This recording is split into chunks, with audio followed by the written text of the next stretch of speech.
इस नगर को तीर्थराज प्रयाग भी कहते हैं। यही गंगा और जमुना का संगम है।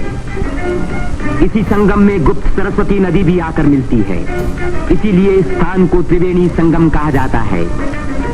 त्रिवेणी बहुत पुराने जमाने से भारत का एक पवित्र स्थान माना जाता है। सृष्टि की रचना की शक्ति प्राप्त करने के लिए यहाँ ब्रह्मा ने यज्ञ और तपस्या की। लक्ष्मी की प्राप्ति के लिए विष्णु ने भी यही तपस्या की। यहीं स्नान करके भगवान शंकर ने त्रिपुर राक्षस के वध करने की शक्ति प्राप्त की और यहाँ महात्मा बुद्ध ने संसार को सत्य का संदेश भी सुनाया। समुद्र मंथन के बाद जयंत के अमृत का घड़ा लेकर जाते समय एक अमृत कण छलक कर यहाँ गिरा और तभी से इस स्थान पर कुंभ मेले का महान पर्व आरंभ हुआ। इस वर्ष भारत का सबसे बड़ा कुंभ मेला इसी स्थान पर हुआ। इस मेले में लगभग 1 करोड़ व्यक्ति त्रिवेणी में स्नान करने के लिए आए। सदियों की गुलामी के बाद स्वतंत्र भारत का ये पहला कुंभ मेला था। त्रिवेणी में स्नान करके तन, मन और आत्मा को शुद्ध करने के लिए ही यात्री यहाँ आते हैं। योगी और सन्यासी, गरीब और अमीर सभी प्रकार के लोग यहाँ इकट्ठे होते हैं। कुंभ मेले के मौके पर देश के नर नारी एक दूसरे के धार्मिक विचारों से परिचित होते हैं। धार्मिक संस्थाएं योगी और सन्यासी यौगिक क्रियाओं को दिखाते हैं।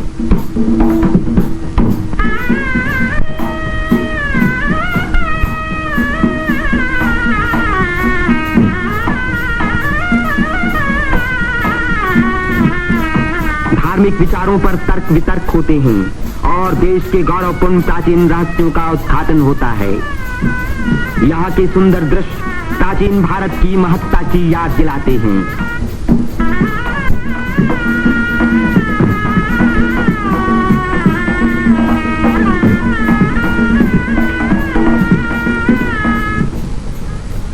मेले के धार्मिक रूप के अलावा उसके दूसरे दृश्यों में सुंदरता और स्वतंत्रता का रंग चमक रहा था।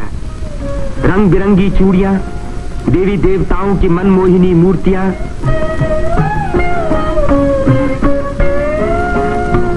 हरी जपन की मालाएं, सिंदूर और चंदन के ढेर, औरतों के साज श्रृंगार, बच्चों के खेल खिलौने, लाल बुझक्कर मिट्ठू मियां। तीर्थयात्रियों की सुविधा और सुरक्षा के लिए और स्वतंत्र भारत के इस महान पर्व को सफल बनाने के लिए उत्तर प्रदेश सरकार ने अपनी ओर से कोई कसर उठा न रखी। मेला शुरू होने के कई महीने पहले से ही सरकार की ओर से तैयारियां शुरू हो गई थी। उबड़ खाबड़ जमीन को समतल बनाने के लिए बुलडोजर जैसी बड़ी बड़ी मशीनों से जमीन की सतह ठीक की गई।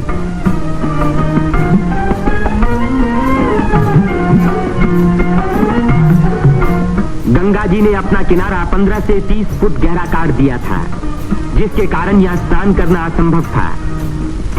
बुलडोजरों ने इन किनारों को सपाट बनाया, जिससे तीर्थयात्री यहाँ सकुशल स्नान कर सके। जिस काम को 1000 आदमी 3 महीने में खत्म नहीं कर सकते थे, उसी को 6 बुलडोजरों ने 15 दिन में पूरा कर दिखाया।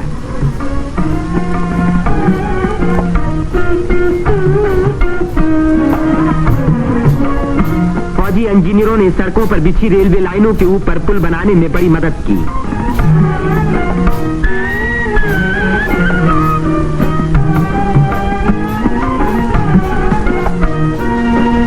इससे रेलों के आने जाने के समय भीड़ सड़कों पर कभी न रुकी, बल्कि लगातार त्रिवेणी की ओर बढ़ती रही।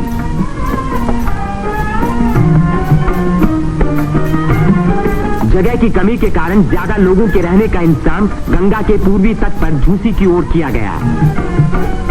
वहां से शेष मेले तक आने के लिए भारतीय सैनिकों और उत्तर प्रदेश सरकार के सार्वजनिक निर्माण विभाग ने पीपों के 6 पुल बनाए।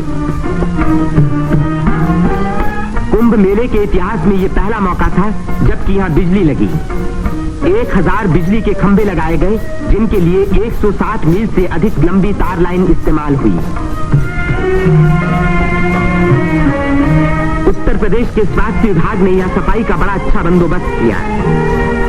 चारों तरफ मशीनों से लगभग 250 मन डीडीटी का भारी छिड़काव किया, जिसके कारण मेले में मच्छरों व मक्खियों का नामो निशान बाकी न रहा।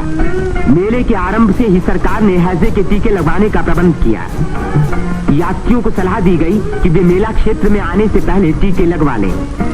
कदाचित इसी व्यवस्था के कारण मेले के मौके पर कोई भी रोग नहीं फैला। इतनी भारी भीड़ भाड़ के मौके पर आमतौर से दुर्घटनाएं हो जाया करती हैं। इन दुर्घटनाओं का सामना करने के लिए उत्तर प्रदेश सरकार ने चिकित्सा एवं स्वास्थ्य विभाग की एम्बुलेंस गाड़ियों से घायल और बीमार यात्रियों को तुरंत अस्पताल पहुंचाने का पूरा प्रबंध किया। 9 अस्थायी अस्पताल देरों में खोले गए, जिनमें 228 रोगियों को रखने का इंतजाम था। गरीब रोगियों को खाना मुफ्त में दिया गया। राशनिंग विभाग ने यात्रियों की सुविधा के लिए यह आटा, शक्कर, मिट्टी का तेल और अन्य जरूरी सामान का भारी स्टॉक जमा किया, जिससे इन चीजों की कीमतें न बढ़ पाईं। इसी प्रबंध के कारण हर व्यक्ति को सस्ते मूल्य पर अपनी इच्छा का खाना मिल सका।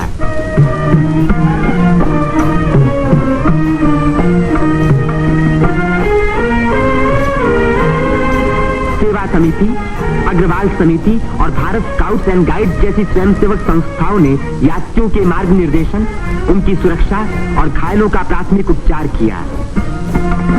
पुलिस यात्रियों के संचालन का कार्य करती रही। आने जाने के लिए अलग रास्ते रखे गए।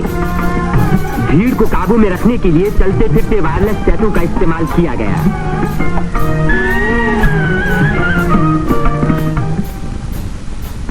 भूले भटके लोगों को खोज निकालने और उनको उनके घर वालों तक पहुंचाने का खास इंतजाम किया गया।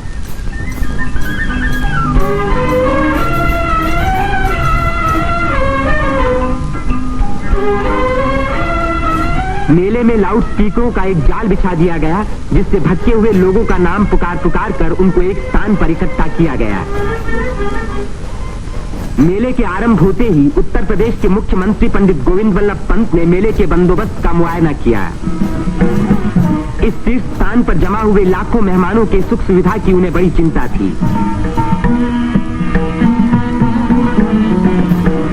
उन्होंने नाव पर सवार होकर घाटों का निरीक्षण किया।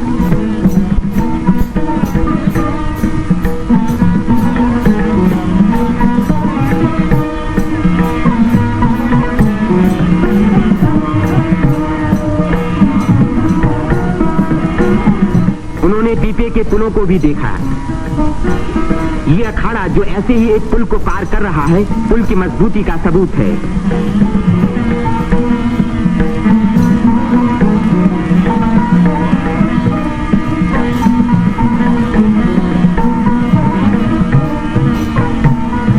हमारे प्रधानमंत्री पंडित जवाहरलाल नेहरू ने भी मेले के इंतजाम का निरीक्षण किया।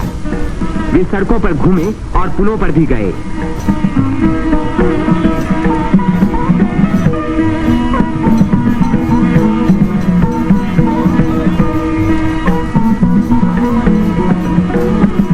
उन्होंने अन्य स्थानों को भी देखा भाला।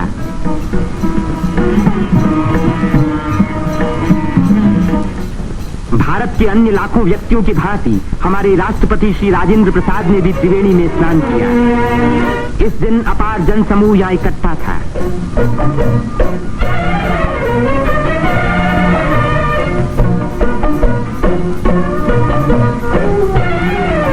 हर घाट पर लोगों की भीड़ स्नान कर रही थी। उसमें नया जोश था और नई उम्मीदें थीं।